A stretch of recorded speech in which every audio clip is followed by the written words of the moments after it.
as we go through this, just kind of keep in mind, this is just our experience. There's a lot of experiences. So I'm going to kind of reflect on that, but it's the lost underground. And we're talking about this today because there's a lot of this that's just missing. We don't talk about it anymore. We don't know about it. It's not really captured. We've evolved in the industry. So we're going to kind of just reflect on some of this growing up. Me specifically, growing up in his house was definitely an outlier experience. So that's what we're going to kind of cover. A little bit about me, if my presentation slide here will switch. I don't know what's going on. Let me. That's why I went first. And it's not working. So we might just have to use the keys. All right. Yep. All right. Well, we're shot. So we're just going to use this. So a little bit about me. I'm going to go through this quick. I've been hacking since like the late 90s. I got my start in the CGI bin PHF vulnerability, like old school remote code execution, kind of powered me into this. I've been developing since like the VB3 days, so kind of getting my hands in that. And then I've been pen testing officially at some capacity since around 2005. And I got my start really in BBSs. So there was a lot of BBS backdoors, and so I kind of got going there. And I'm going to just introduce him real quick. This is Ray, and he is an old school payphone embedded firmware engineer. So if you know anything about payphones and the whole freaking scene, he was the one that was writing a lot of the security controls in order to kind of remediate those. He's a hardware hacker, and he designs all the badges, as you already know. And he has a lot of fun with IoT, so he's hacking a lot of the IoT stuff and all the wireless protocols and whatnot. So this presentation specifically is going to cover the 80s, the 90s, and the early 2000s. And once again, this is just from our experience. And so just kind of bear that in mind. And so in the 80s, we're going to start with like the microprocessor movement and then roll that into the cracking scene, because those two go really hand in hand. And then in the 90s, we're going to look at some of the hacking scene that was going on in the community from that time frame. And we got a lot to cover there, so we're going to kind of stream through that. And it'll bring us to the 2000s. In the 2000s, in the early 2000s, there was a huge black hat movement. So I'm going to kind of cover a lot of those grounds as we get through this, and then we're going to kind of just talk about how the content rolled out back then. And so with that, I'm going to go ahead and hand it off to Ray. So you should be on. Well, here I am. He forgot to tell you this is my first talk ever, so he set the bar real low, okay? Yeah. All right. Anyway, we're going to start, like you said, in the 80s. We didn't have internet. We didn't have YouTube. We didn't have Google search. We didn't even have home PCs yet. Okay, so before I get started, I need to go back to 1974, 75, and tell you what we did have. We had mainframes, and they were huge, 6 feet high, 100 and something pounds. They were crazy. They had a whopping 6K of memory, and mostly corporations and government could afford them because they were around about $170,000 back today's money. Back then it was 18,000. But anyway, that's where we were.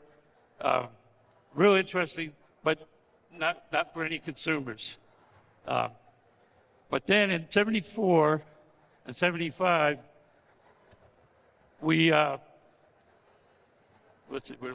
about that. Intel was making static RAM and ROM. They weren't really into microprocessors. They had a 4004, 8008, and an 8080, but they just used it to support their memory line. They weren't interested in even selling processors, which I thought was pretty interesting. At that Intel, there was an engineer named Federico Fagan, and he was on the team for the memories as well, but he was doing a side project. He was doing a side project called Super 80. He wanted to make a really good processor at a real reasonable price, but Intel wasn't really interested. And then they had a major reorganization, and they were even less interested. And then they had a layoff. Well, Fagan wanted to keep that Super 80 thing going, so he left the company and took a couple engineers with him. And that's where we're at right here.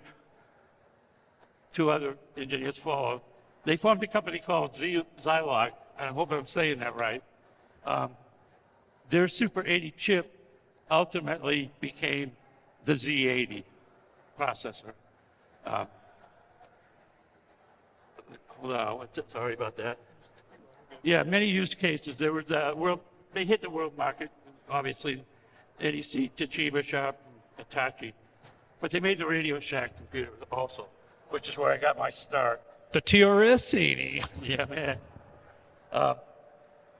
65. Also, it's about the same time, Motorola was trying to work on a processor called the 6800, and Chuck Pella worked for them. And he wanted to make, basically he went on some calls with some salespeople, and he found out that they were really put off with the price of the processor. It was something like $360 back then. Oh, I'm not talking into the mic, my bad. Just higher. All right. Anyway, he started to follow the salespeople on their calls, and he found out that they wanted a cheaper processor. So him and 7 other of his engineer friends formed another company to make a 6502 chip, basically, is what it is. It sparked the computer boom, and then you got your Atari, your Commodore, the whole line just hit and blew up. So, what happened here? Good. Okay. Anyway, I did get the TRS-80. That was my first computer. It got me started in programming.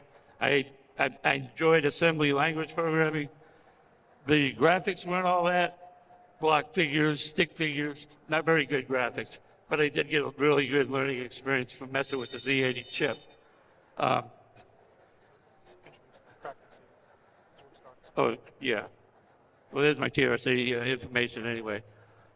So assembly language, me and my cousin, I have to say this, me and my cousin enjoyed doing this assembly language programming. We created our own games. We created one called Sonar that was based on a coin-operated Sonar game. And we created one called The Great Wall, which was basically Breakout. But it was ours. We did it. We were real proud of ourselves. And we went on.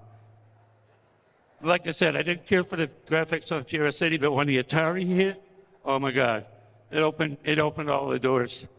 It has a 6502 processor, which means I had to learn a whole new assembly language instruction set, but that's fine. But it's actually better, I think. But 2 million were sold in 1979, and video games started to become appeal. We used to go to the coin-operated arcades all the time, me and my cousin. We loved it. But now we had video games that are available, and we could mess with those as well.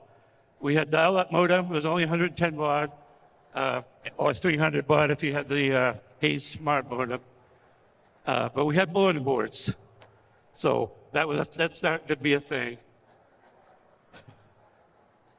And this is where we got into the game cracking.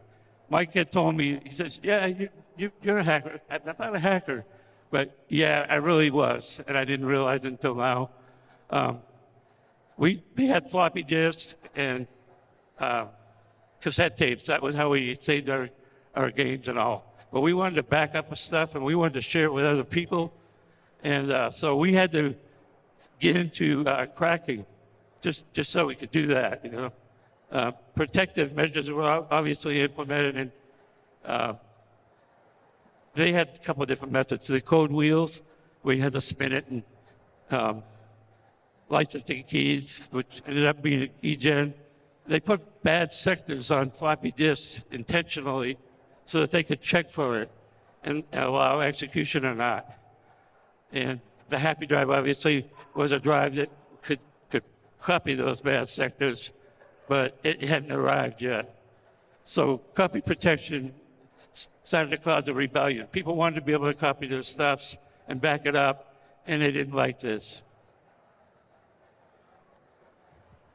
So I was mentioning the bad sector read, which is really, really cool. It was my first real exposure to some real serious cracking. Like I said, they deliberately put a bad sector on the floppy. They would boot it, and they would read that sector intentionally, hoping that it's bad. If it's bad, it says, yeah, go ahead and give them execution. It's a school. But if it read good, that meant you copied it. And they would just break, hang up. So what we had to do is we had to reverse engineer. So if I were to use that example of the bad sector, we would have to determine what copy protection method was. And in this case, we know. And we would load the software into memory, and then we would try to find information that would help us. Now, Atari is real good about documentation. They gave us memory maps of everything. So all we had to do is find out when they were calling that read of the bad sector, and then we would be in the ballpark of where we need to be. And let me go ahead. Let's say this is where what we would find typically is we know that they do a jump subroutine to E453. That call will read the disk, and then we would load the accumulator with the status register. So if the bits were set for the error, then we were cool. And it would fall down, and it says if branch if equals 0, meaning the accumulator was 0, we didn't get any bad errors. It would fall through to a good read, and then we would stop program execution, basically. Let me get a little bit hoarse. Original cracking, looking at assembly on an assembler, seeing these jumps, and we were having this conversation when he was telling me, hey, we're looking at subroutines and looking where these jumps were at, and we're just like doing all this cool stuff to try to patch it. And I'm like, dude, that's like memory stuff that we're doing today. And it was just crazy to have that conversation. For those of you that aren't familiar with assembly language, it's a language that the computer needs to talk to in machine language. To make it easy for us, we use mnemonics. But for example, the JSR to E453, the JSR is a hex value 20. So if you see over a little bit to the side there, you'll see the 20, and then you'll see the address low-high. And I'm saying this because some instructions require 2 operands. Some only require 1. Some instructions don't require any at all. So like transfer X to A, that would be 1 byte. That would be the opcode, no operands. And the reason I say that is you can see the machine code right here. What we did, we didn't want it to do that check. So we went in there, we found the address, and we put no ops. That's a 1 byte instruction that basically says, don't do anything. Just go to the next line.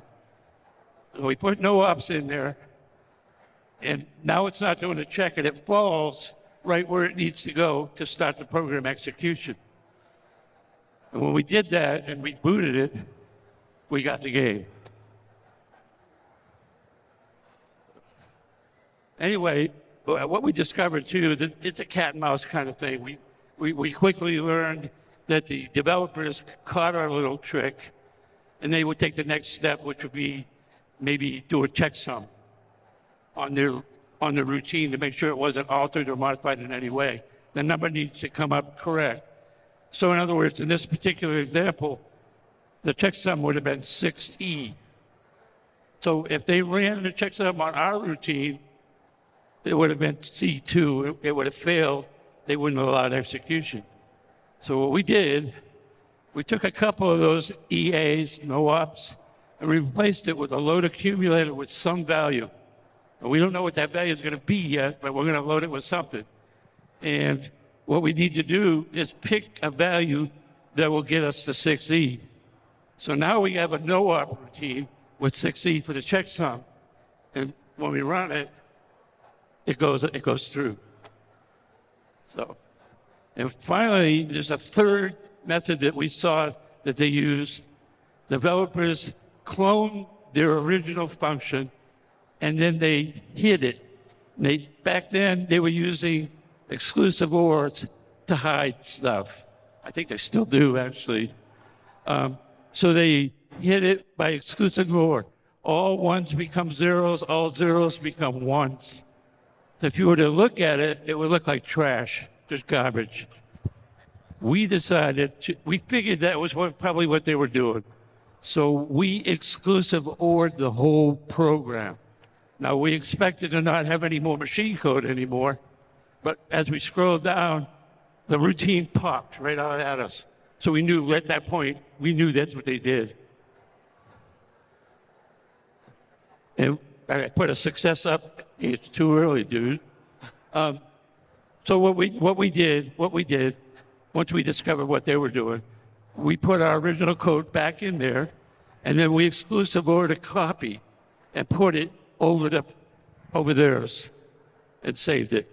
And then you got the success. My bad. So anyway, the summary on this is that consumer microprocessors started to become a thing because we now had home computers, TRS-80s, and Apple, even the Apple was a 6502 as well.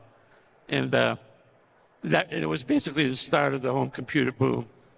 And also, we obviously got involved with copy protection and rebellion. We wanted to constantly try to find a way to get around this stuff. We didn't know it at the time, but we were hacking. We were doing it for fun. We just enjoyed it a lot, as a matter of fact. And we wanted to be the first ones to get our software onto a bulletin board before somebody else did, our copy of the software, basically. But anyway, this is where I guess I hand it to my son and undo all my mistakes.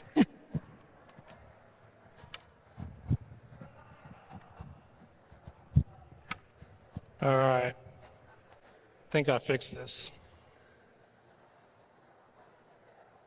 Maybe not. Hacking scene. So we're going to talk about the 90s. So as he ended with the BBSs, I'm growing up in the 90s. I was born in 81. So growing up on a PC through the 80s and then hitting my 90s, now I'm actually functioning on a computer and dealing with electronics and seeing him go to Blockbuster and renting my Nintendo games and then dumping the EEPROMs and trying to clone them. And I didn't know what was going on back then.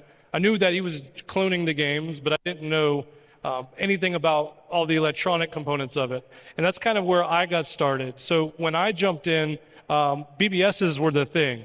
So we had Renegade, Wildcat. A lot of these BBSs had backdoors that the the software developers were embedding.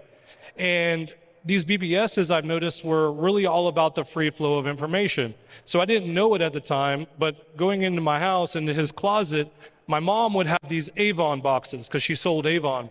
And so we would look in these Avon boxes and we would have copies of literally everything.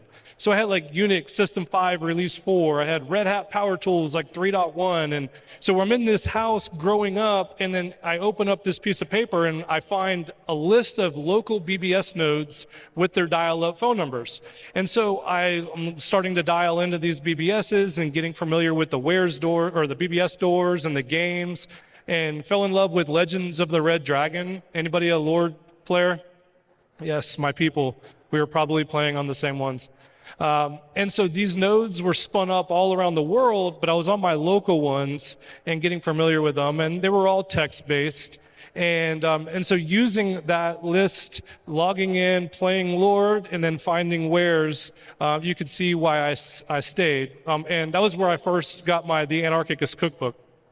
And so, probably everybody knows about the Anarchist cookbook, so I'll skip that. But yeah, it was just a really interesting time to kind of grow up. And so kind of going through, we had a lot of early influences in these BBSs, and that we were sharing files from these groups. And I had no clue who these groups were at the time. It was all just kind of an introduction. But you had the Legions of Doom.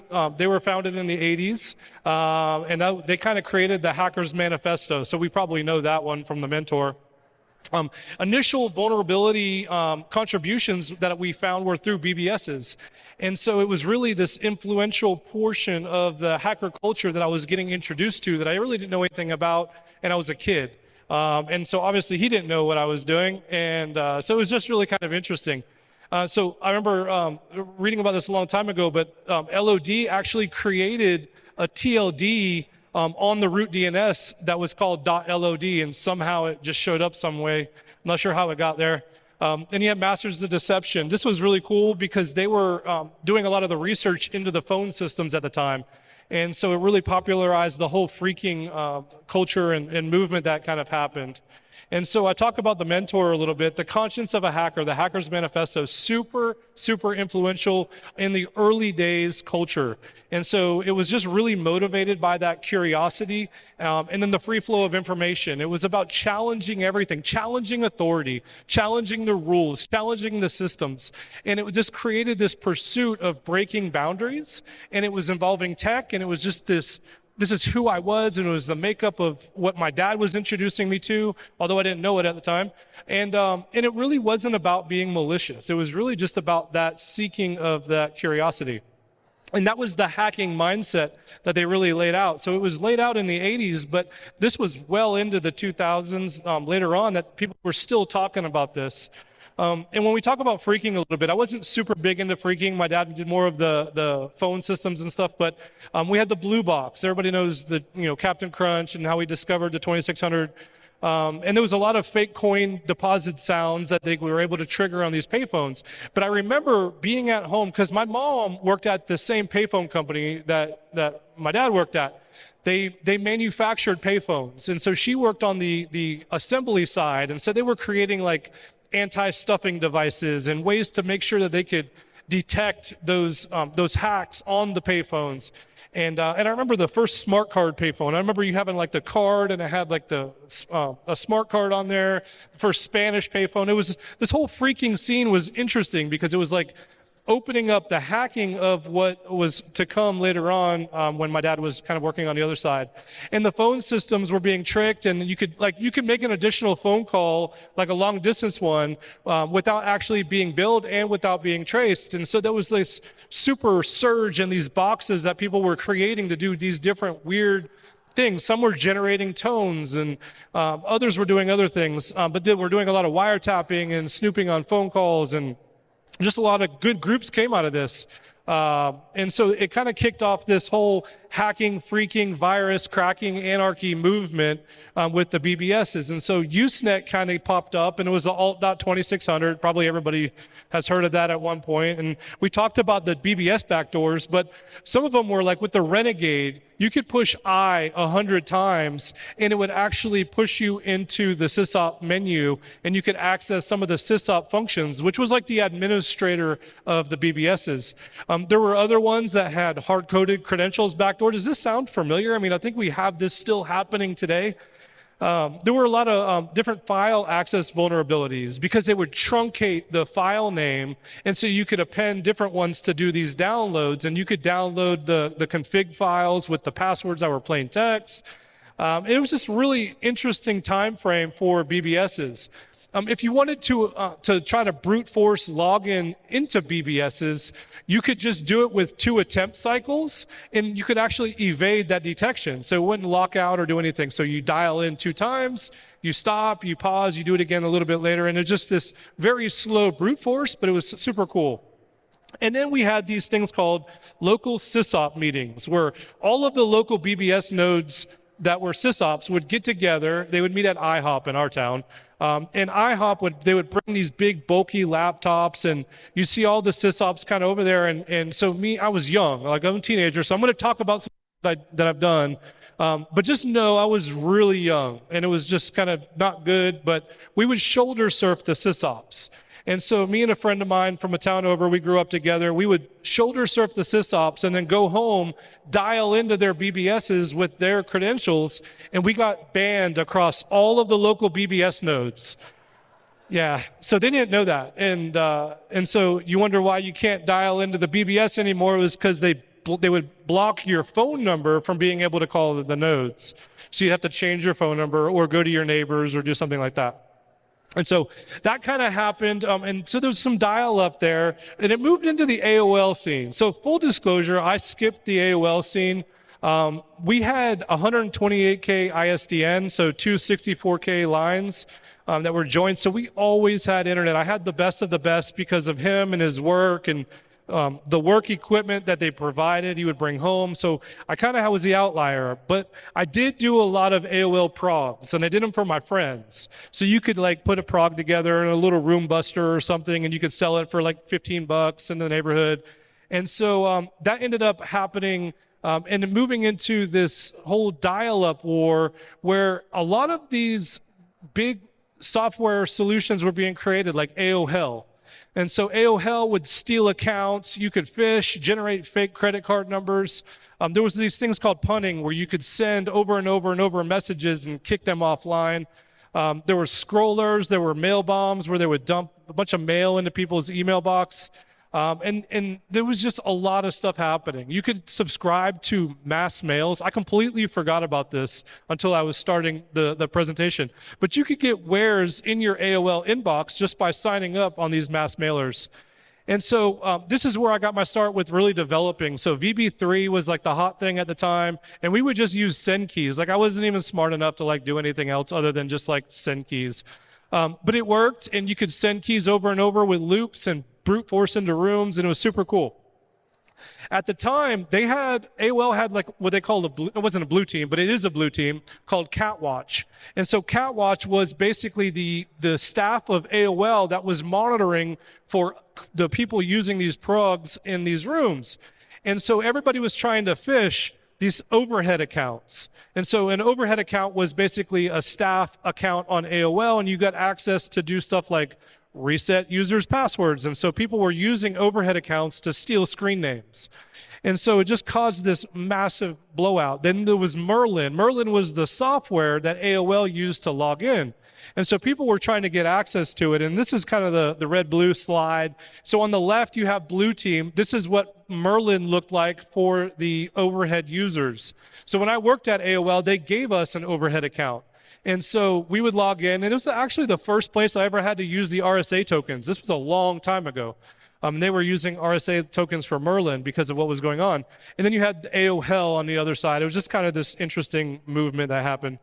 To skip ahead a little bit, because I told you I was on ISDN, and on ISDN, we had IRC.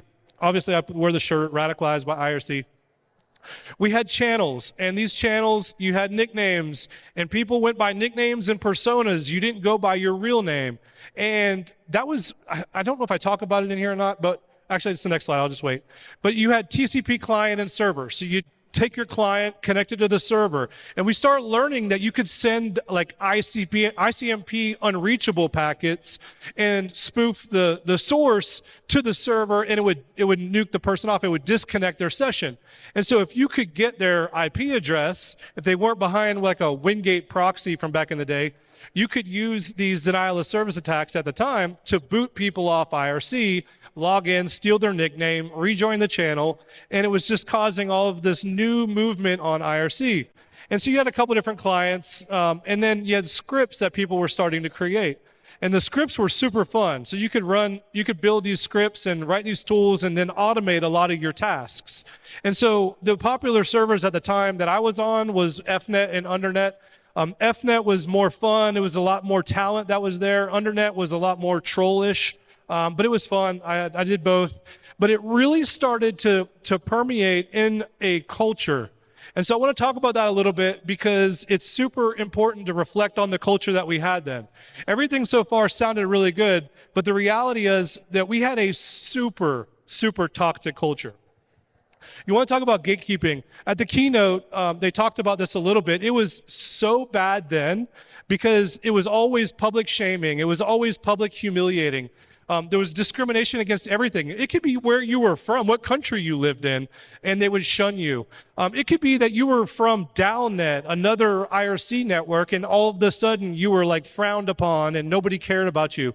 It was where the terms script kiddies and skiddy and skids really got popularized. I'm not sure where it really started, but what it meant was people that were new to security that were using someone else's scripts to cause havoc.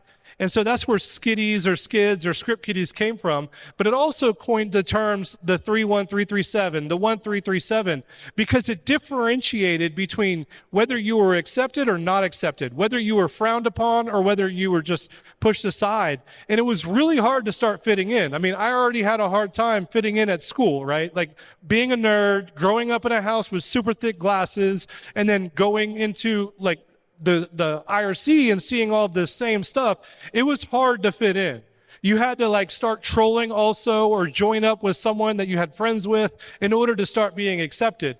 And then the was people are being hiding behind personas. And because we're hiding behind personas, people would use the finger D to try to dox you. And if they doxed you, they get your IP address, they get you some of your personal information, and now they start dropping docs. That's where that really started emerging. I know we still talk about that, but that's really where it was at. And so IRC became a battleground.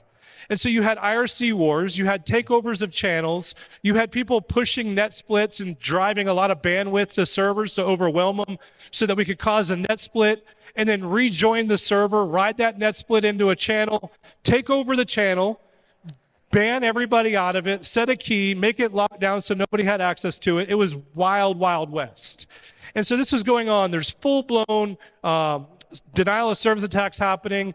They used XDCC for wares. So you could join a channel, do pound XDCC send Visual Basic 3 disk 1 of 100, because you had to download 100 of them. And then you'd pull it down, and then, so it was like full leech on wares. It was just this crazy time to kind of grow up. Well, what emerged out of that was people that started fitting in with each other would start forming a group. And that group would be closed off. They wouldn't allow outsiders to come in. It became invite only. And these groups were kind of protecting each other because of that crazy toxic culture that was going on. And they started waging war on each other. I'm going to talk about that in a little bit. But it became this movement of mass defacements. And so what you have is you have these groups. I'm going to talk about a couple of them here. And so these are mainly on Undernet and FNet. I know there were other groups on other IRC networks, and I'm only speaking of the ones that I'm familiar with. And so there were Enforcers, Oblivion, Innuendo. Those were some of the bigger groups. Pound Chaos. They created a lot of tooling for the groups. And then you had some groups that spun up called Infrared. Infrared moved into becoming Total Chaos, and then there were other groups like Feed the Goats, and all of these started breaking up. And so these groups were groups of people that were actually starting to do blackout stuff. And so a lot of them were really skids. I was there, so I was a skid. Like, that was us. And so these tools were coming out to take over IRC channels, to nuke, to DOS. And as that was happening, you had two new groups that really formed. One was Global Hell and one was Millworm. You probably know Millworm as the exploit repository. That came after. Prior to that, Stroke and Millworm created another group. And these two groups really started to rival each other. And so there was a lot of crossover. Millworm would leave Millworm and come to Global Hell. Global Hell would leave them and go to Millworm. And it became this super fight between the two, which led into mass defacements across the internet. And bear in mind, when I say mass defacements, I'm not talking about like RMing and deleting all of the stuff. Back then, these groups were not intending to cause damage. They were only doing, they would take an index.html and rename it because they didn't want to damage the server. It wasn't about the servers or the admins that were being defaced. It was about graffitiing a high popular trafficked website to throw shade on another group.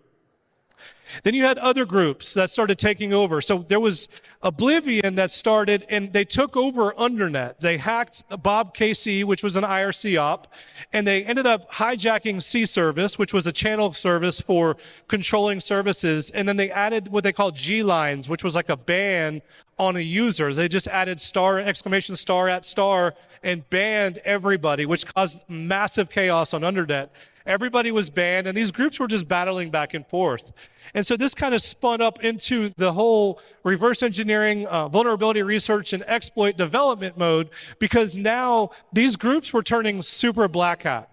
And so as it was getting in there, obviously everybody knows Frack, but Frack was really popularized around this time.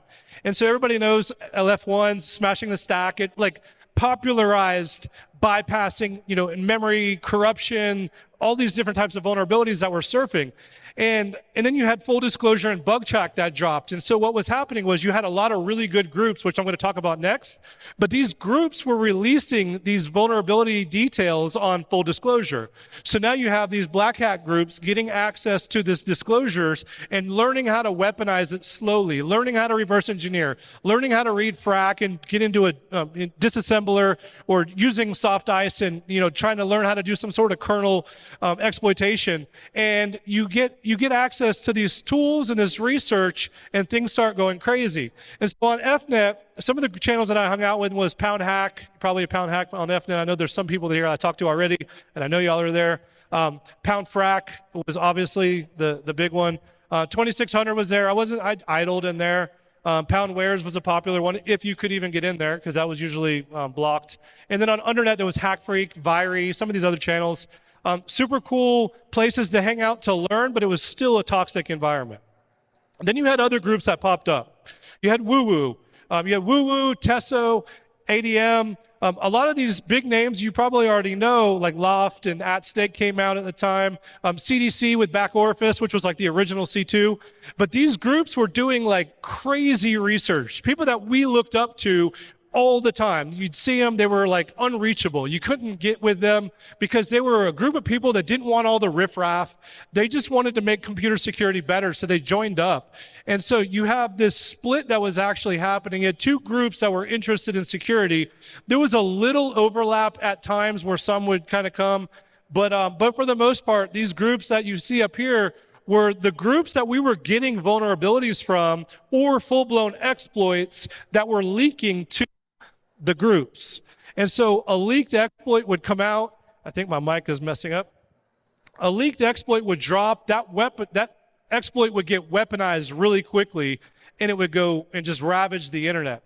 And so you have that kind of happening. I wanted to highlight WWW a little bit because I'm just going to highlight as we go through. I know we have some WWW here. WWW in the back. So super massive impact on the security industry. Like, if you look at just the historical people that were there and the contributions that they made, and then looking at the people that were there and where they're at today, you see them leading the security industry for the most part.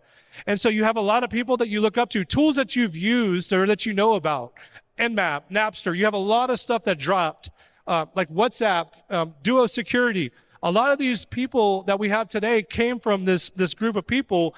And I know after talking yesterday with one of them, he was saying that they're still around. Like, I didn't know this. It was a surprise to me because I don't follow it all the way that I used to. But finding that they're still around and that they're still functioning is just amazing to me. I even heard that they might be looking to try to recruit John Strand. That's what I heard. Might be a rumor. But anyway, yeah, so WWW. I'm going to highlight global health here for a second because I highlighted a white hat and I want to show a black hat group. At the same time, you have Global Health, founded by Most Hated, Die Slow, Loophole, and Mindphaser. These people are known. It's not even, I'm not like name dropping or anything. The reason why they're known is because there was a big bust that ended up happening down the road. But it was Infrared turned into Total Chaos, which turned into Global Health. Same people, different nicknames. Same people, different personas. They just came and rebranded, and this is kind of how they did this.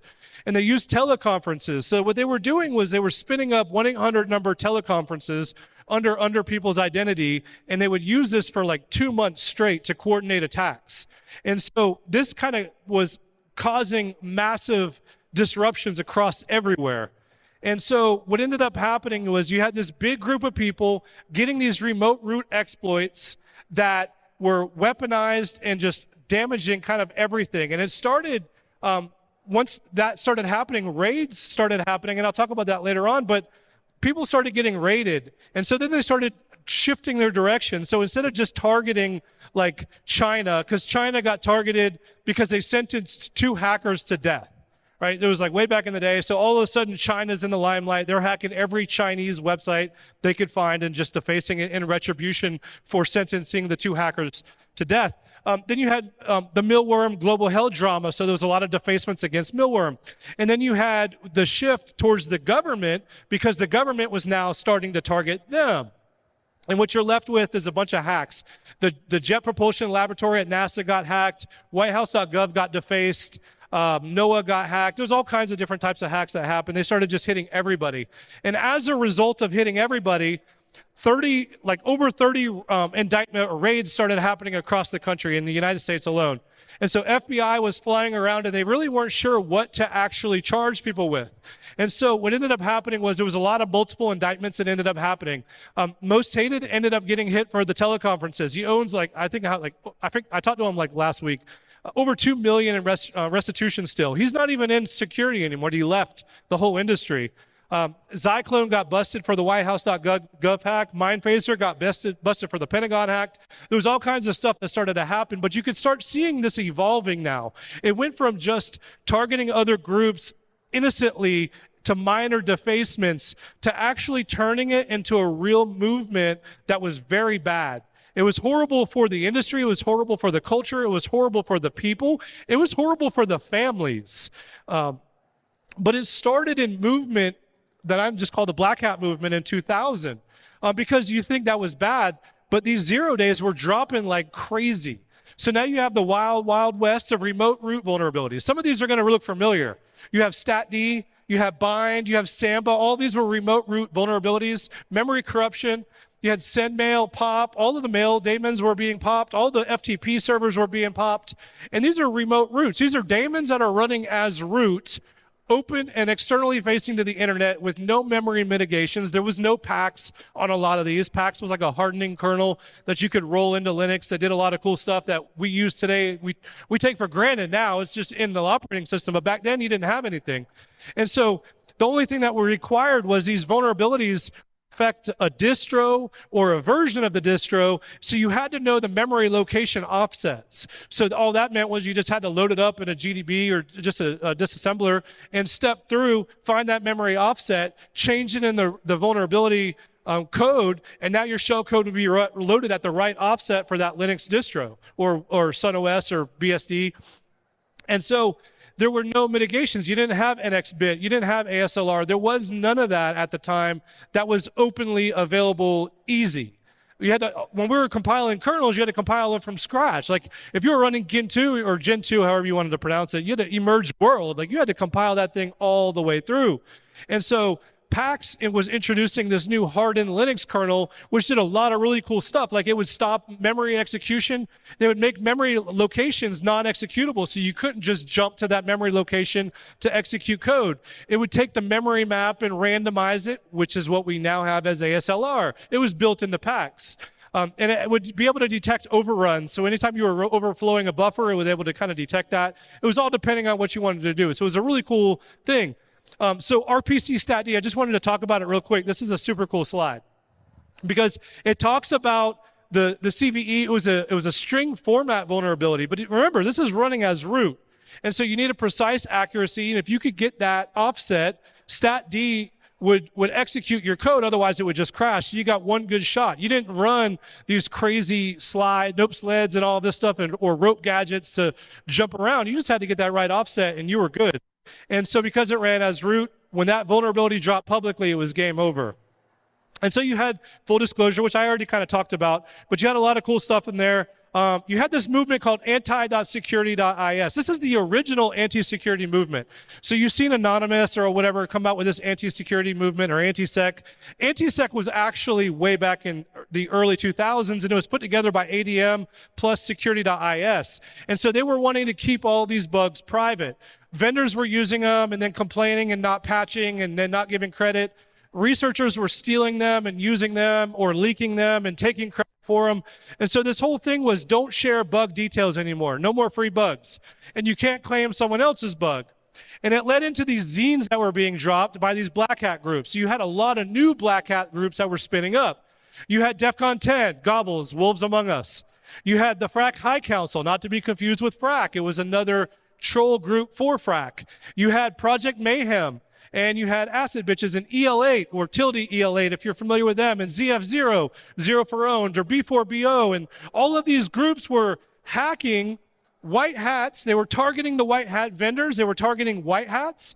They were compromising their email spools, dropping them in text zines publicly, and then everybody was waiting on these new releases. And so you would see emails, and you'd see Linux server contents, and you'd see database passwords, and they would just troll the heck out of the industry. They were going after vendors, they were going after white hats, and they were dropping them in these, and they were just rebranding. Once again, a lot of these groups, I'm not going to name drop or anything, these groups were rebranding as themselves. So there's the same groups of people doing the same thing. Now, there was other that spun up and spun down, but one particular was tilde elate. Now, tilde elate, a lot of people knew about this because they introduced the Project Mayhem, and Project Mayhem targeted everybody. It was targeting websites, people, IRC channels. They were leaking logs. They were backdooring source code repos. They were dropping email spools and code and files publicly, and they were super hardcore trolls. And they only released a few of the zines, but there was a lot of damage that they caused. They wreaked it. And so they released everything, and it was all in text form, and they were targeting high-profile people, some that are still in the industry today. And so where are they today? A lot of these black hats either matured or went to prison. I think Soup Nazi from the TJ Maxx hacks just got out like a month ago. I think I tweeted it on Twitter that he was getting out, but he's out now. I don't know how he is. I don't know what he's doing. So the TJ Maxx guy is out, but some of the other ones, like the Unix terrorist that was a part of the TJ Maxx hacks, he's out. He's a really good guy now, super good dude. And so just, it's really cool to see how people have matured over the time. And so there was a lot of people that died, like Zyklone, Ben Z, Evil Rabbi. A lot of these people died. Some committed suicide. They were being targeted by the government because they were about to be raided. And then others started pen testing, sysadmining. Some left the industry. Most hated is a plumber now. He just likes it. He doesn't like to deal with tech. He doesn't use tech. But a lot of people don't want to talk about it. And they don't want to talk about it because it's an embarrassing culture. Right? We see what we have today, and what we had today is not what we had then, and so there's an embarrassment that comes with it. Nobody wants to talk about this stuff. And so because of that, we're losing this stuff. And so why is all this important to remember? So I want to really highlight how we've grown. We have a strong InfoSec community now. This is something that wasn't around then. We have a lot of mentorship and a lot of internship. Now, I'm not saying we're there yet. I'm not saying we reached it and we're great and we're doing it great, but I can tell you what we have today is not what we had then. It was like 98% gatekeeping then. We have a lot of variety of people that come from different backgrounds, that come from different countries, that have different skill sets, that might have never even been in tech, but we've ate lunch with them, we've sat down together, we've had awesome conversations, and we share this information because we all bring different gifts and talents to the table. And so I wanted to kind of highlight that because we have a lot of tools that are open source, a lot of research that we just drop, and yeah, there's a lot of stunt hacking and we have fun, but we've grown tremendously from then. This is not who we are today. But we are still losing. We're losing because we no longer challenge the status quo. We're told what we need to think. We're told what we need to believe. If you don't believe with the entire community, you're going to be shunned. I'm telling you now, you're going to be shunned because we have this group mind think that we all have to believe the same thing and think the same thing. And if we don't, then we hate each other. But who is seeding all of this? Where is this divisiveness coming from? Because I could tell you when I don't know people's background and they don't know my background, we love each other. We have an amazing time. We hang out, we eat, we do stuff together, we code together. But when we don't and we learn that, oh yeah, you know what, this politician said this, and if you side with this, and you must hate everything. No, that's not how it is. We've lost our individualism in this because of that. And there's a few voices. So there's a few voices in the industry that shift all of this. They push us in one direction. We use our platform wrong. We push people towards a mindset rather than cherish their mindset and the diversity that they actually have. We don't want them to speak because they don't agree with us or we don't agree with them. And so this is where we're losing. And so usually the loudest voice dictates the direction for the community. And if you're wrong on the wrong sides, then you're going to get bullied by the community. And I hate it. It drives me nuts. I try not to get involved. I don't get involved with politics. I hate both sides. I'm just going to tell you, I hate both sides. I don't agree with either side. I don't like it either side because we're just so divisive. And it's just causing so much division and it drives me nuts. And so we no longer cherish our uniqueness. So now what? Now that we know where we came from and where we're at today, we see the right, we see the wrong, what do we do about it? I'm going to say we should be welcoming everybody. We need to quit judging based on the opposing beliefs. Let people have a wrong opinion. We don't have to correct them all the time. It's actually harder to allow someone to be wrong and not correct them than to just correct them. We need to lift everyone up. because your character could change someone else's life, even someone that you don't necessarily agree with, and that's okay. But let's show some grace, because you know what? We're all not the sum total of our mistakes. Everyone in here has messed up somehow, some way. And if everybody knew our mistakes and the sum total of our mistakes, nobody would like us. Nope, we wouldn't like anybody. We would be more divisive than what we are now. And then I'm just going to say, love everyone.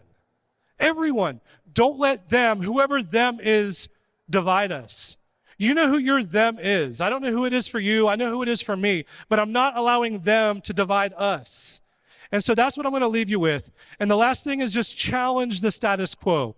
Bring your uniqueness, bring your own beliefs, bring your own opinion, bring who you are, bring your skill sets. Don't let anybody tell you anything else. And that's what I'll leave you with. We got one more thing. One more thing. We have a special thing. It turns out that it's somebody's birthday today. And we would like it if everybody would join us singing happy birthday to Ray. It's his birthday.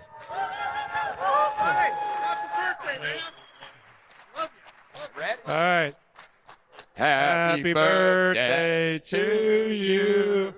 Happy birthday to you. Happy birthday, dear Ray. Happy birthday to you. Woohoo! Yeah! I feel much better now.